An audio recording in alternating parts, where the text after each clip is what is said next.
Good afternoon, Lisa. Good afternoon, Andrew. It's getting on for tea time, isn't it? It is.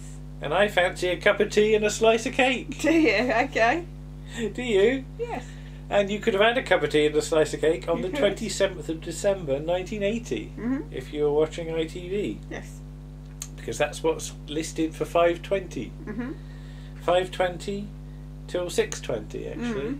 It's a 50-minute show, but of course with the adverts, it makes up to an hour. it runs for runs for an hour. On BBC One, you've got 5:05 is Basil's Christmas Cruise with Basil Brush. Then the news, Tom and Jerry, It's a Christmas Knockout, and Bugsy Malone.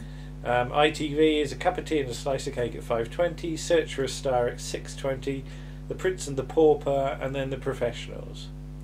But note that this is not listed actually as an episode of Worzel Gummidge. No, it's just listed as A Cup of Tea and a Slice of Cake. Yeah, so let me just read out the blurb. Okay. And it says, All Singing, All Dancing Worzel Gummidge Special, which examines the important role that scarecrows play in helping Santa Claus find his way back to the North Pole on Christmas morning. The programme also explains what happens when one particular scarecrow, in this case Worzel Gummidge, literally deserts his post. The music is composed and conducted by Dennis King, and choreography is by Geraldine Stevenson, who I think gets a credit on The Brain of Morbius. Yes. Yes.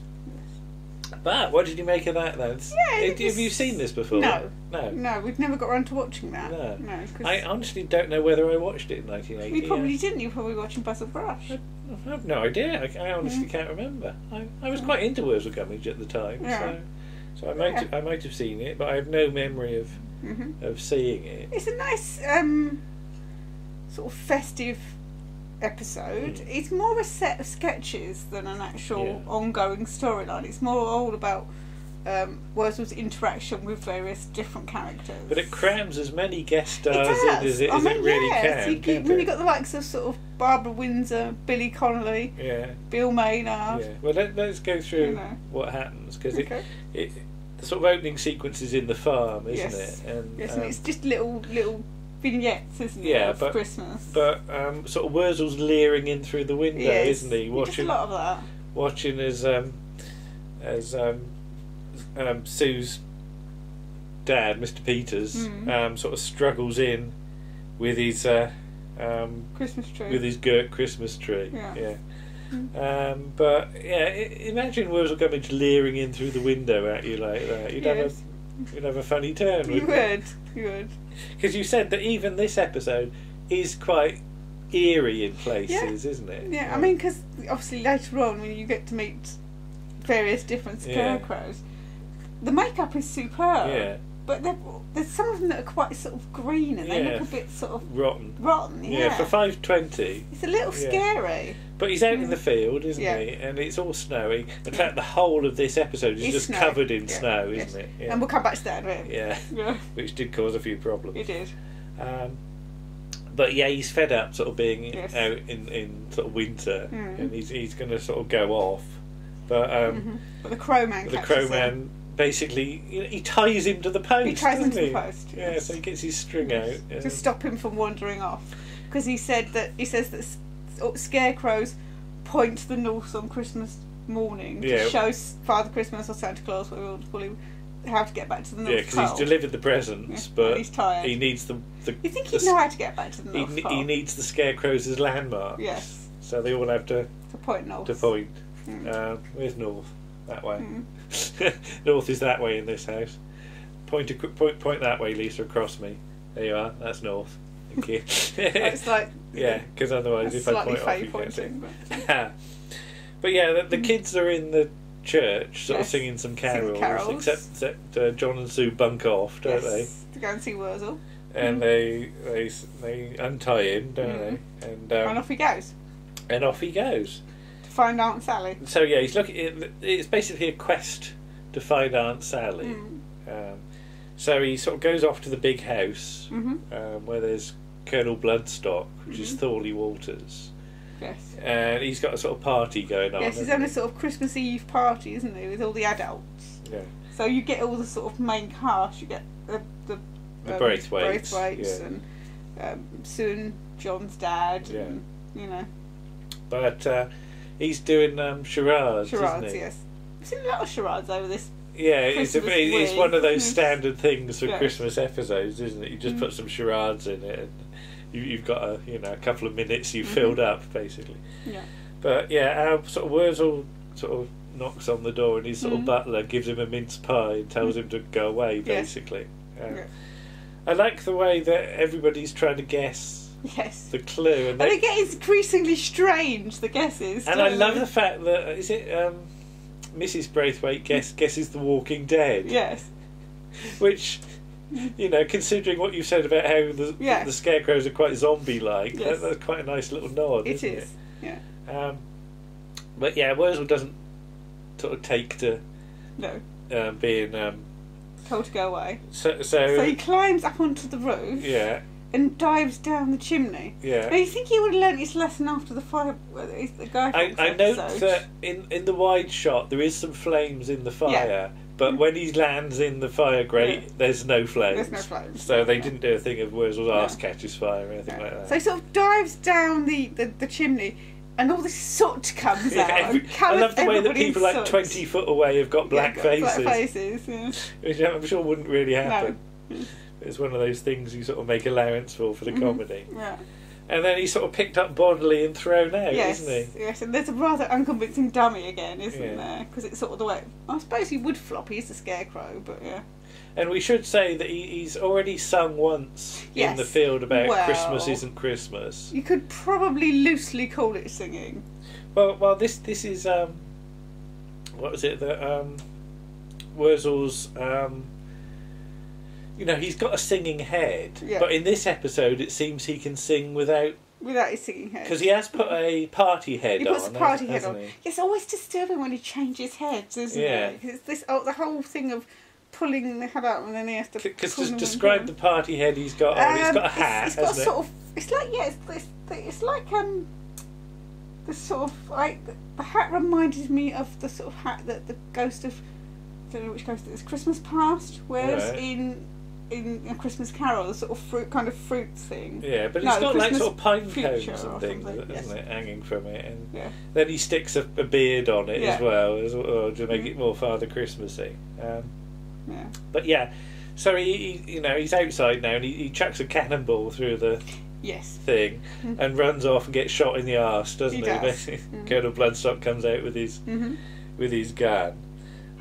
So yeah, Worzel then sort of heads on, sort of continuing his quest for Aunt Sally. Yeah, and he's sort of walking through the woods going, Aunt Sally, Aunt Sally. And he sees basically a ship. Sailing over the sort of tree line, isn't it? Yes. Or over the hedges, and you think, well, how on earth is there a ship travelling through the roads but high up? And he goes out, and it's on the back of a lorry, like a flatbed truck. Yeah, sort of low loader thing. I noticed there's a Botley telephone number on it, and it's being driven by Bill Pertwee. Yeah, who sort of goes off to have something to eat. Yeah, in the cafe. And this is actually a pantomime sort of. Yeah, it's a ship for a pantomime. Is it basically? It's a set, isn't it? It's a big set ship, and on it is of course Saucy Nancy. The Saucy Nancy. She's. Yeah, she sort of drops her anchor on his head. She drops his anchor, and then she says, "Come up and see me and bring me anchor." And he does a good thing of climbing up. There's a rope ladder, isn't there? And he's sort of doing it one-handed with the anchor in the other hand, and it's sort of wobbling all over the place. I mean, obviously John Pertwee probably would have been quite good at doing that because he was in the Navy in the war, so he's probably quite used to climbing rope ladders. But yeah, it turns out she's appearing in a pantomime. Yeah, she's going to be the figurehead of a ship in Peter Pan or something. Yeah. But she's got this crew of other sort of pirates, aren't they, I suppose. But I like the way they do it, that they're sort of cardboard cutouts that sort of swivel round and then suddenly turn into dancers. Yeah. So they have a bit more of a song and dance, don't they? There's a lot of singing. It is Christmas. So. Well, it's the musical special, isn't it? Yeah. But yeah, then, what was it, the policeman gets... Yes, then they fire they do a song and dance routine, then they fire the cannon, and it almost sets fire to the policeman's helmet. Yeah, so again, Worzel has to run off. Yeah. And then magically he seems to find himself in Lymington, doesn't he? He does, yeah. Suddenly he's in a town. Yeah, by the cobbles. By the cobbles. Now, there's snow everywhere, isn't Yeah. there? And they filmed it in, what, about October? No, I forget, but I need to look at the dates. But yeah. And it caused a few problems, the snow, because there's quite a lot of it. They've used the snow machine to its full effect. But it was supposed to like go away after a day. Yeah, they said it would blow away, it'd sort of disappear after a day, and it didn't. And it was still going into like sort of antique shops and causing stuff. lots of damage. And did they end up having to pay the bill for it? I forget. I think there was some trouble. Yeah. It's all in the Worzel book, which is available from But you recognise the sort of location. Yes, because we've been to Lymington. It's the sort of steep hilly bit with the cobbles. And it's hard enough to walk on without snow. Without snow, yes. And without pushing a handcart with Una Stubbs sat on the front. Yeah. Because he finally finds Aunt Sally. Yeah. And she's sort of been chucked out from whatever she was doing before. Yeah. And she's pushing her handcart along. With some wood in it. For a bloke. For a bloke who's going to give her 50p. But Aunt Sally being Aunt Sally, she can never admit to failure. Yeah. So she's going off to see the king of Bulgaria or something. Yeah, Bulgaria. Yeah. And she has a little song. So she has a little song, yeah. And Worzel ends up pushing her. And there's a load of people in the background pointing. Yeah, isn't they obviously didn't get any extras in. They probably couldn't afford to with all the cast. So they're just pushing it along the street with people walking along in the background. And there's an old couple, and there's an old couple, and they're sort of pointing and laughing. And there's one going, oh look, no, it's Worzel Gummidge. It's Joel Pertwee pushing Una Stubbs in a barra. So that's quite fun, yeah. But yeah, then the sort of crowman comes out of a shop, doesn't he? He runs away, doesn't he, Worzel? Yeah. But he sort of sees him, doesn't he? Yeah. But yeah, then he comes across a lady sort of with a cat biting a cat's tail, as he thinks it is, isn't it? Which is actually Scottish Scarecrow, played by Billy Connolly, playing the bagpipes. Yes. And he's got a load of other Scottish Scarecrows with him. In various stages of creepiness. Yeah. Because there's one with like a really green face, isn't there? Yeah. He's got all sort of like stubbly bits and like little roads. But he's quite, it's quite freaky. But yeah, it's an interesting. Is this the only time you see him? I'm not sure. I don't know. I need to check, you know, because I'm not entirely up on sort of Worzel Gummidge continuity of like recurring characters. No. But this is Bogle McNeep, isn't it? And he does a song about how he doesn't like Christmas, but he likes New Year. Likes Hogmanay. Hogmanay. Yes. Yeah. But they have a staring competition, don't they? And the winner is the one who stares his head off or something. Yeah. So they're staring at each other, and it gives John Pertwee. Yes, and it gives John Pertwee the excuse to pull faces. It's just a load of gurning. We do know how much John Pertwee liked to pull faces. Yeah. But eventually, this goes on for a couple of minutes, and eventually their heads both fall off at the same time, so it's declared a draw. And then the Scottish Scarecrows pick up the head and get them round the wrong way, don't they? Yes. Now this is interesting. Yes. I found this very interesting because I've sort of thought about this before. When Worzel changes his heads, where is the memory stored? So if you take one head on and put another head on, he knows what the situation he's in. The previous head's done. Yeah. So when he's got Billy Connolly's head on, he speaks with Worzel's voice. Still with Worzel's voice, even though he's got Billy Connolly's head on, and vice versa. Billy Connolly's character then starts to speak with Worzel, with his own voice, but with Worzel's head on. Yes. Which implies that all the software's in the body. Yes. If you see what I mean. It does. Yes. Which doesn't explain what happens when Worzel's entire body gets destroyed when it's on the bonfire. Yeah. Well, the crowman makes him again, doesn't he? So perhaps he puts the information in again. Yeah, but I wouldn't think about it too hard if I were you. Yeah, but it's just interesting that the thing about having another Scarecrow's head on you, it runs basically as though it's you with a new head. Yeah.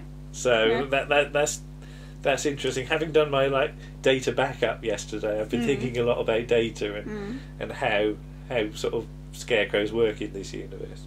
But yeah, so Off he goes again, and the crow man meanwhile has had to stand on the is where he stands on his cross, basically, and point for Father Christmas. Because all you see is like the camera's pointed up into the sky, and there's this sort of light and some twinkly noises, isn't there?